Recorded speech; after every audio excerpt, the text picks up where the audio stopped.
स्वागत करता हूं आपका। मैं आज भाजपा के प्रदेश कार्यालय में हूं और आज यहां पे कई लोगों के द्वारा भाजपा की सदस्यता ग्रहण की गई। मेरे साथ में ऋषिकेश की मेयर अनीता ममगाई जी हैं। मैं थोड़ा सा उनसे बातचीत कर लूँगा। सबसे पहले आपका स्वागत करता हूँ। नमस्कार। आज यहाँ पे प्रदेश कार्यालय में तमाम लोगों ने भाजपा की सदस्यता ग्रहण की। आप नगर निगम की मेयर हैं ऋषिकेश में और अब चुनाव भी होना है, तो किस तरह से आपका एक रिपोर्ट कार्ड रहा पूरे कार्यकाल का? सबसे पहले तो मैं आज उन सभी भाई बहनों का भारतीय जनता पार्टी परिवार में स्वागत करती हूं, जिन्होंने कि भारतीय जनता पार्टी की रीतियों से, नीतियों से, जन विकास कार्यों से, जो भाजपा की सोच है उनसे प्रभावित होकर आज भारतीय जनता पार्टी का दामन थामा। उन सभी का मैं स्वागत करती हूं।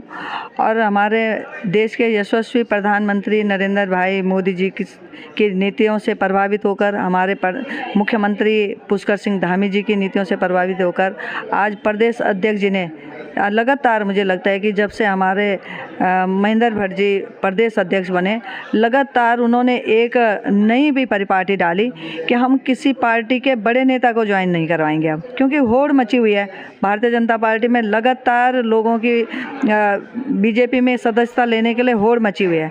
तो उन्होंने एक निर्णय लिया है कि किसी भी दल का जो बूथ पे बैठने वाला जो कार्यकर्ता होगा, अब हम उस कार्यकर्ता को भारतीय जनता पार्टी में स्थान देंगे, ताकि वो समाज की सेवा को बहुत अच्छे तक, बूथ स्तर तक जन सेवा कर सके। बात कीजिए, हम लोग लगातार जो उत्तराखंड के नगर निगम है, नगर पालिका है, उस पर लगातार सर्वे कर रहे हैं। बात कीजिए आपकी, तो 4.5 साल से ऊपर का कार्यकाल आपका हो गया है। जनता रिपोर्ट कार्ड पूछती है, क्या क्या वहाँ पे कार्य ऐसे रहे आपके कार्यकाल में? सबसे पहले तो मैं आभार व्यक्त करती हूँ अपनी पार्टी का, कि जिन्होंने मुझे इस योग्य समझा कि ऋषिकेश जैसे शहर में, जो कि एक पूरे विश्व पटल पे अपनी विशिष्ट पहचान रखता है ऋषिकेश शहर, वहाँ के लिए उन्होंने मुझे भारतीय जनता पार्टी का उम्मीदवार वहाँ से बनाया। और जनता के आशीर्वाद से, अपने देवतुल्य कार्यकर्ताओं की अटूट मेहनत से, अपनी पार्टी के विकास कार्यों के बदौलत मैं प्रचंड बहुमत से वहाँ पे जीत के आई हूँ, जो कि 15 सालों से भारतीय जनता पार्टी लगातार वहाँ पर विजय हासिल नहीं कर पा रही थी। इस समय सभी पूरे कार्यकर्ताओं ने एकजुट होकर जिस प्रकार से वहाँ पे प्रचंड जीत दिलवाई और भाजपा के महापौर के तौर पे वहाँ पे मुझे बनाया, तो निश्चित तौर पे लगातार वहाँ पे हमारे अभी सीमित संसाधन हैं, हमारे सामने बहुत सारे कठिनाइयाँ भी थी। नया नगर पालिका से अपग्रेड हुआ, नगर निगम बना, और उन सीमित संसाधनों में नगर निगम को चलाना, उतने मेन पावर, उतना ही बजट, उसमें आगे पूरे शहर को चलाना। और ऋषिकेश की सबसे बड़ी समस्या कहेंगे उसको उस हिसाब से कि सीमित बजट है।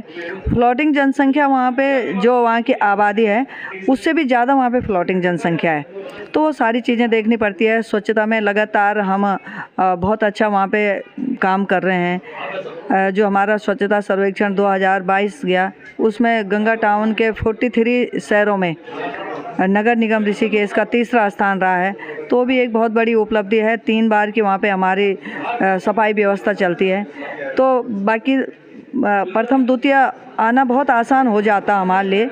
लेकिन हमारे पास अगर संसाधन भरपूर होते, तो उन सीमित संसाधनों में काम करना, ये हम अपने आप में बहुत बड़ी उपलब्धि इसको समझते हैं। वहाँ पे चौक चौराहों का निर्माण करना, जिस प्रकार से कि जो हमारे महापुरुष रहे हैं उनके आदमकद मूर्तियां लगाना, चौक चौराहों का निर्माण करना, वहाँ पे पथ प्रकाश की व्यवस्था, जो कि एक नगर निकाय की पहली प्राथमिकता होती है कि कहीं पे भी दुर्घटनाओं को रोकने के लिए पथ प्रकाश बहुत ज़रूरी है।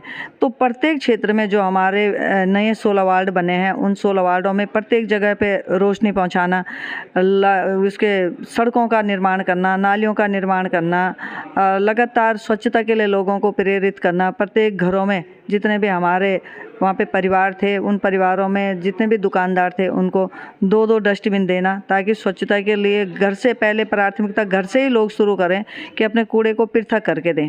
उनको 2-2 डस्टबिन निःशुल्क उपलब्ध करवाए। कूड़े की गाड़ियों को प्रत्येक घर तक सुबह टाइम से कूड़े की गाड़ियाँ पहुँचाना। अनेकों काम है, घाटों का सौंदर्यकरण करना, वेंडिंग, जो हमारे देश के प्रधानमंत्री जी की, हमारे मुख्यमंत्री जी की महत्वाकांक्षी योजनाएं हैं कि स्ट्रीट वेंडर्स के लिए क्योंकि वो हमारे देश के एक बहुत अच्छे काम करने वाले, हर घर तक पहुंचने वाले, इजी हर किसी को मिलने वाले हमारे स्ट्रीट वेंडर होते हैं। तो उनका ख्याल हम कैसे रखें, उनके लिए रोज़गार के अस्थायी साधन कैसे हम करें, तो उन सब चीज़ों के लिए वहाँ पे लगभग 500 स्ट्रीट वेंडर्स को स्थायी रोज़गार देना, ये सारी चीज़ें हमारी बड़ी उपलब्धि छोटे कार्यकाल में रही है। आखिरी सवाल मेरा, अब चुनाव फिर से होना है नगर निगम का, क्या तैयारियां हैं आपकी पार्टी की तरफ से? देखो, भारतीय जनता पार्टी एक ऐसी पार्टी है कि जो कि चुनाव में ही बाहर नहीं आती है। वो पूरे 365 दिन साल के काम करते हैं। ऐसे नहीं है कि चुनाव नज़दीक आ गया तब हम बाहर दिखेंगे। हम लगातार जनता की सेवा में रहते हैं, जनता के कार्यों में लगे रहते हैं। तो कोई हमारे लिए चुनाव कोई ऐसा चैलेंज नहीं होता है। हम तो रोज़ एक चुनाव की रणनीति के तहत फील्ड में रहता है भारतीय जनता पार्टी का कार्यकर्ता। तो पूरी तैयारी है, कोई दूर दूर तक आगे पीछे कोई दिखता नहीं है, सिर्फ और सिर्फ भारतीय जनता पार्टी है। और मुझे पूर्ण विश्वास है कि इस बार हमारी 9 नगर निगम हैं, तो 9 के 9 नगर निगमों में भारतीय जनता पार्टी के मेयर पुनः वहाँ पे बनेंगे। चलिए, बहुत बहुत शुभकामनाएं। तो ये मेरे साथ में अनीता मंगाई जी थी, जो मेयर हैं ऋषिकेश नगर निगम की। भारतीय जनता पार्टी परिवार में सम्मिलित होने के इस कार्यक्रम की अध्यक्षता कर रहे और जिनके नेतृत्व में आज हमारे अनेकों भाई बहनों ने भारतीय जनता पार्टी का दामन थामा, हमारे प्रदेश के सम्मानित अध्यक्ष बड़े भाई परम आदरणीय महेंद्र भट्ट जी, कार्यक्रम का संचालन कर रहे बड़े भाई आदरणीय आदित्य कोठारी जी, प्रदेश के सम्मानित महामंत्री हैं, ऋषिकेश जिले के सम्मानित जिला अध्यक्ष भाई रविंद्र राणा जी, सह परिवारी ऋषिकेश के प्रदेश के कार्यकारिणी के सदस्य भाई नलिन भट्ट जी, हमारी बहन जिनको अभी हम सभी ने सुना, स्वराज पार्टी की केंद्रीय उपाध्यक्ष बहन गौरी रौतेला जी, यहाँ पर हमारे मीडिया के परिवारी भाई मनवीर चौहान जी, उत्तराखंड क्रांति दल डेमोक्रेटिक के प्रदेश प्रवक्ता भाई अनुपंत जी, सम्मानित मंच, अति सम्मानित उपस्थिति। सर्वप्रथम मैं आप सभी का भारतीय जनता पार्टी परिवार में आज बहुत बहुत स्वागत, बहुत अभिनंदन करती हूँ। और निश्चित तौर पर जिस प्रकार से भारतीय जनता पार्टी की रीतियों से, नीतियों से प्रभावित होकर आज वो समाज का, वो हर व्यक्ति जो कि समाज के लिए कुछ करना चाहता है, लगातार भारतीय जनता पार्टी की ओर आस लगा के बैठा हुआ है। और जैसे कि अभी भाई ने बताया, अनुपंत जी ने, कि बिल्कुल ये सच्चाई है।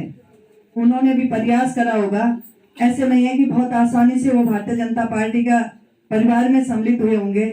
उन्होंने भी प्रयास करा होगा कि मैं भी अपना एक दल बनाऊं और उसमें चलूं, क्योंकि समाज सेवा का उनके मन में एक विचार रहा होगा। लेकिन जैसे उन्होंने बताया, बिल्कुल ये सच्चाई है कि सभी परिवार वाले कहते हैं कि ठीक है, तुम निर्दलीय लड़ रहे हो, निर्दलीय लड़ो, लेकिन वोट तो कमल के फूल पे ही जाएगा, वोट तो भाजपा की विचारधारा पे ही जाएगा। क्योंकि हर कोई समझता है कि यदि आज प्रदेश सुरक्षित हाथों में है, यदि हमारा देश सुरक्षित हाथों में है, प्रदेश सुरक्षित हाथों में है, जिस क्षेत्र से, जिस नगर से, जिस शहर से हम समाज सेवा करते हैं वो सुरक्षित हाथों में है, तो मात्र सिर्फ और सिर्फ भारतीय जनता पार्टी है। तो एक ऐसे दल में जिसने कि हमेशा शुरू से ही एक समाज सेवा की भावना रही, लक्ष्य अंत्योदय, परण अंत्योदय शुरू में रहा।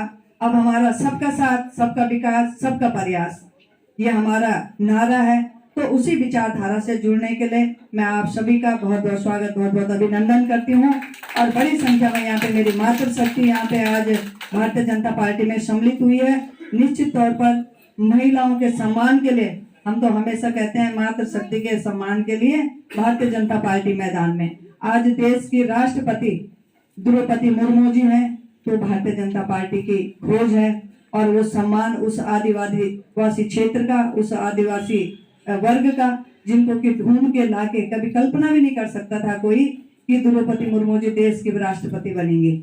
मैं जैसी सामान्य और छोटी कार्यकर्ता दूर दूरस्थ गांव से निकली हुई, ऋषिकेश जैसे शहर की, जो कि एक विश्व पटल पे अपनी एक विशिष्ट पहचान रखता है जो शहर, उस शहर की प्रथम नागरिक बनाना, वहाँ की मेयर बनाना, तो ये सिर्फ और सिर्फ भारतीय जनता पार्टी में ही सम्मिलित हो सकता है। भाई और बहनों, आप मुझे पूर्ण विश्वास है कि आप भारतीय जनता पार्टी की रीति नीतियों पे चल के पार्टी को, संगठन को मजबूती प्रदान करोगे, तभी उस दिन हमको बहुत ज्यादा खुशी होगी जबकि हम सब मिलके पार्टी को मजबूती प्रदान करेंगे, संगठन को आगे बढ़ाएंगे। मैं आप सभी के उज्जवल भविष्य की कामना करती हूँ। आदरणीय प्रदेश अध्यक्ष जी का धन्यवाद करते हुए अपने शब्दों को विराम देती हूँ। जय भारत, जय उत्तराखंड। धन्यवाद।